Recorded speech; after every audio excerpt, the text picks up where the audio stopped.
Oke, yuk teman-teman, selamat datang kembali di YouTube channel saya ya, teman-teman ya. Nah, hari ini kita akan bahas mengenai beberapa pertanyaan-pertanyaan dari para subscriber dan para teman-teman yang ada di Instagram. Jadi ini udah kita rangkum untuk pertanyaan-pertanyaan yang terbaik apa aja.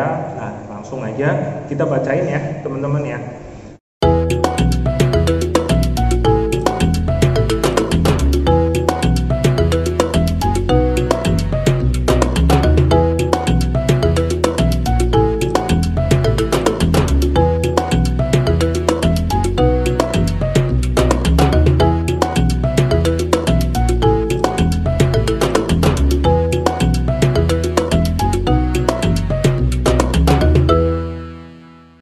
Oke, untuk pertanyaan pertama itu dari Boim Arsyad ya.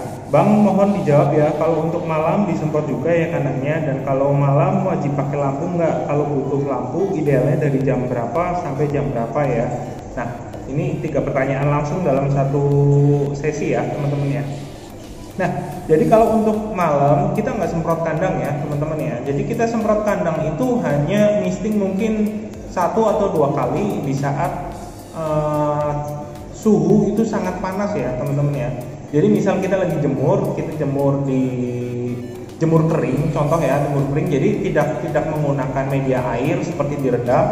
Nah, kita menggunakan media kering, kita kadang semprot untuk ujung-ujungnya aja ya teman-teman ya, bukan untuk kuranya. Tergantung juga, tapi untuk kura apa dulu. Kalau untuk aldabra langsung aja disemprot ukurannya. Tapi kalau untuk kura sulcata atau pardalis yang jenis desert, mending lebih baik kita semprot di pinggir-pinggirnya aja. Jadi untuk melembabkan aja. Jadi sifatnya hanya untuk melembabkan ya teman-teman ya.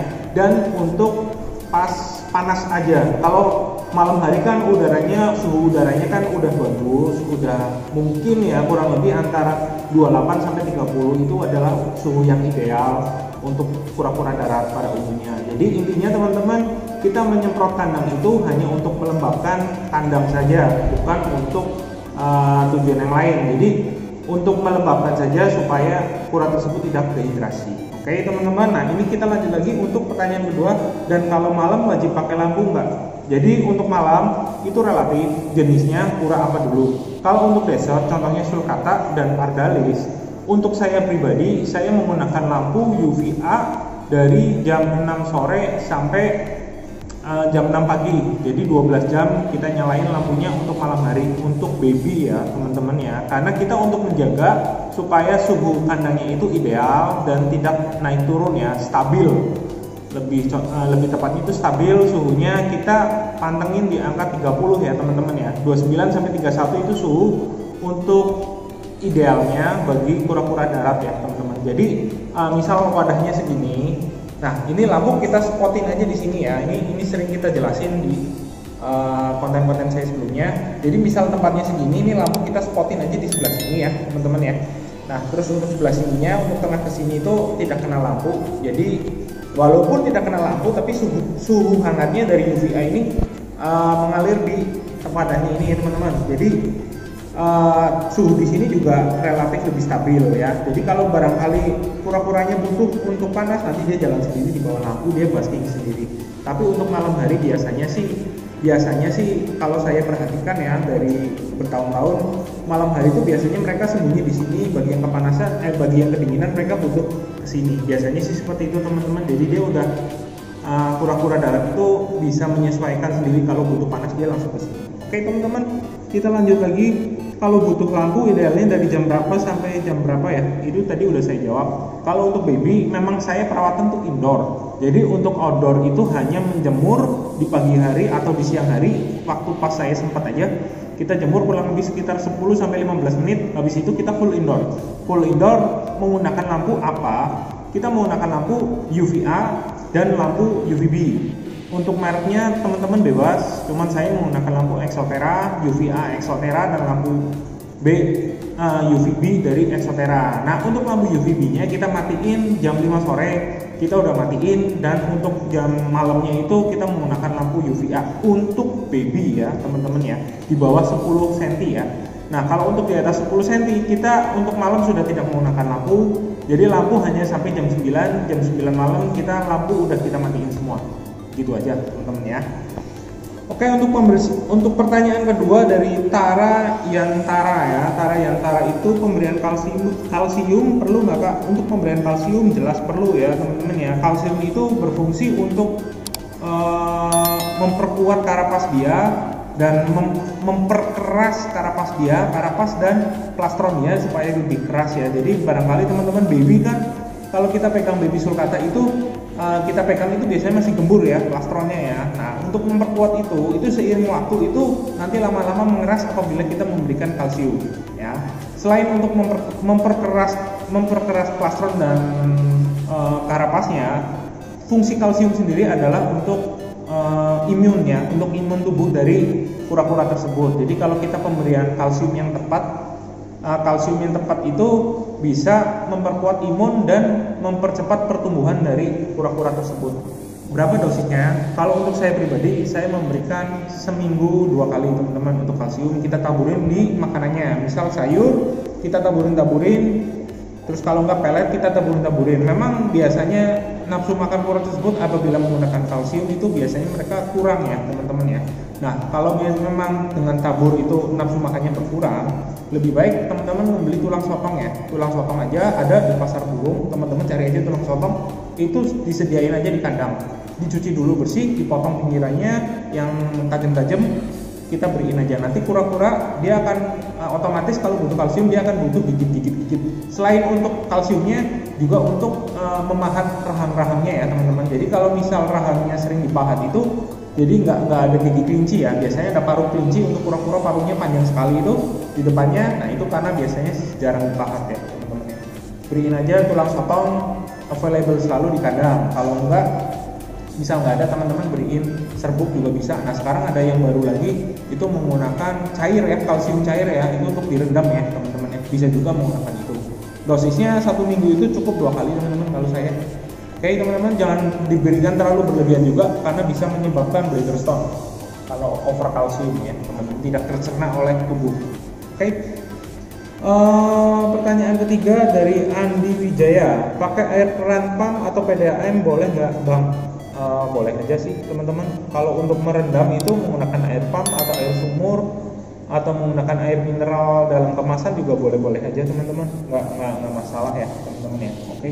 Yang penting airnya bersih aja ya teman-teman ya, jangan air yang bekas cucian apa kita untuk disitukan, jangan ya teman-teman. Yang penting airnya air bersih aja. Oke teman-teman, kita lanjut lagi. Wih, kura-kura bagus, mantap. Ini tentang Russian tortoise ya. Nah, terima kasih. Nah, untuk sejarah Russian tortoise kita udah ceritain sejarahnya gimana, kenapa disebut kura-kura Russian, ada di konten saya sebelumnya. Teman-teman check it out aja langsung ke konten saya sebelumnya. Oke. Nah, ini pertanyaan dari Lim Willisan. Kak, apakah boleh pardalis digabung sama sulcata katanya? Nah, ini pertanyaan ini udah saya sering jawab ya, teman-teman ya. Walaupun pardalis dan sulcata itu merupakan satu subspesies ya, kura-kura burung, tapi mereka memiliki beda lokality dan beda cara treatmentnya. Walaupun ada kesamaan, membutuhkan suhu yang panas, tapi treatmentnya beda teman-teman. Lebih baik untuk dipisah saja. Satu, selain treatmentnya beda, yang kedua adalah mereka endemiknya, daerahnya itu beda juga. Jadi setiap endemik, setiap beda wilayah itu membawa virus atau bakteri masing-masing. Jadi untuk pardalis dengan pardalis digabung itu mungkin bakterinya atau virusnya mereka bisa beradaptasi. Tapi kalau digabung dengan sulcata itu tidak bisa beradaptasi dengan virus bawaan dari pardalis tersebut. Jadi biasanya dari pengalaman yang sudah dari teman-teman yang sharing ke saya dan pengalaman saya sendiri, saya juga awal-awal pertama-tama keep mereka itu dalam satu enclosure karena mereka, saya pikir sama-sama kura burung. Ternyata pardalis dan sulcata digabung itu merupakan sebuah kekeliruan ya teman-teman ya. Walaupun walaupun sama-sama kura burung, tapi mereka membawa virus dan bakteri masing-masing. Lebih baik dipisah aja teman-teman. Ini saya sering sekali menjawab, lebih baik untuk dipisah, jangan dicampur ya teman-teman ya. Kecuali ini ada pengecualian, teman-teman itu ngekipnya itu outdoor dan memiliki enclosure yang besar. Contoh teman-teman memiliki tanah lapang ya teman-teman ya. Teman-teman boleh ngekip dalam satu satu enclosure tersebut karena wilayahnya luas, jadi kemungkinan untuk pup makan sama makan, maksudnya gini, jadi kemungkinan kura-kura satu, kura-kura pardalis dan kura-kura sulcata saling memakan pupnya sendiri itu kemungkinannya kecil, teman-teman. Jadi yang bahaya itu sebenarnya pup dari pardalis sendiri apabila kemakan dari sulcata, biasanya itu membawa virus yang ada di dalam pardalis tersebut, itu yang kurang baik. Oke teman-teman, saya sering sekali menjawab pertanyaan ini. Semoga teman-teman tercerahkan ya, teman-teman jelas ya mengenai pardalis dan sulcata ini. Oke, kita lanjut lagi. Minta nomor WA dong. Nah, untuk nomor WA udah ada di Instagram Kura Tegal ya teman-teman ya. Nanti teman-teman langsung aja masuk ke Instagram Kura Tegal, informasi di situ ada nomor WA-nya. Bisa untuk sharing atau untuk nanyain stok barang kura-kura pada umumnya atau iguana, bisa melalui WhatsApp langsung aja ke situ. Oke teman-teman, dan kura-kura yang kita pelihara, yang kita keep dan kita jual itu adalah kura-kura yang sehat ya teman-teman ya. Itu ada garansi dari saya, garansi sehat teman-teman. Apabila teman-teman keep, teman-teman boleh lihat aja cara perawatan kita memberikan perawatan yang terbaik. Jadi teman-teman jangan khawatir akan kualitas dari kura-kura kita dan iguana kita. Oke, teman-teman lanjut cara kasih teramisin. Teramisin itu mungkin kurang lebih diartiin obat antibiotik ya teman-teman ya. Untuk pemberian teramisin itu ada dosisnya. Setiap pemberian antibiotik itu ada dosisnya, yaitu kurang lebih sekitar 10% dari berat badan. Jadi kalau misal berat badannya 1 kilo, itu pemberiannya itu sekitar 10 mili aja cukup teman-teman. Jadi satu tetes saja ya. Kalau 1 kilo itu kura-kura ukuran kurang lebih sekitar 10 cm, itu pemberiannya cukup satu tetes saja. Satu tetes, cara netesnya gimana nanti teman-teman bisa melihat video kita sebelumnya, cara hand sweep, atau nanti kita akan bikin khusus untuk baby sulcata cara hand sweep mengenai obat dan pelet ya, cara hand sweep mengenai obat dan makanan ya untuk masuk ke dalam mulutnya. Oke teman-teman, kita lanjut lagi. Bang, kalau sulcata bau nggak ya?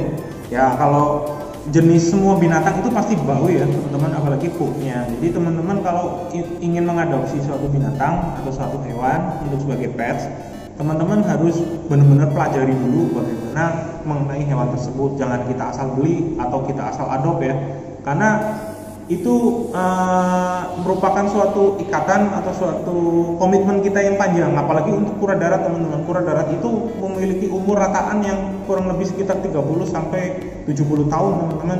Apalagi kalau untuk aldabra bisa 100 tahun ya teman-teman ya. Jadi itu komitmen yang panjang. Jadi kita benar-benar harus, kita siap memutuskan untuk mengadopsi, kita benar-benar harus paham dan jelas tutorial care-nya. Kalau teman-teman bingung tutorial care-nya, nonton aja YouTube Kura Tegal ya, di channel saya maksudnya. Nah nanti teman-teman bisa melihat bagaimana tutorialnya cara keep kura darat pada umumnya. Oke teman-teman, merek vitamin B kompleksnya apa? Bisa beli di apotik. Nah itu memang tersedia di apotik atau di Alfamart, di Indomart juga ada, yaitu vitamin B kompleks dari IP yang kemasannya di sini itu oranye. Ya. Ada kok di video saya sebelumnya vitaminnya seperti apa. Oke. Lampunya pakai lampu apa? Nah tadi udah saya jawab. Lampunya saya menggunakan UVA dan UVB Exotera, atau menggunakan lampu dari, saya ada gabungan UVA dan UVB, yaitu lampu solar glow dari Exotera juga teman-teman. Biasanya saya memberikan itu untuk kandang yang lumayan luas, biar itu kan panas ya, 80 watt ya, jadi suhunya itu bisa untuk satu ruangan besar. Oke teman-teman, gimana kabarnya? Kok baik ya, jaga kesehatan selalu. Saya suka lihat vlognya Koko, sangat mengedukasi. Koko jualan kura-kura ya, kegiatannya apa kok selama pandemi? Thank you ya Supik yang dari Surabaya.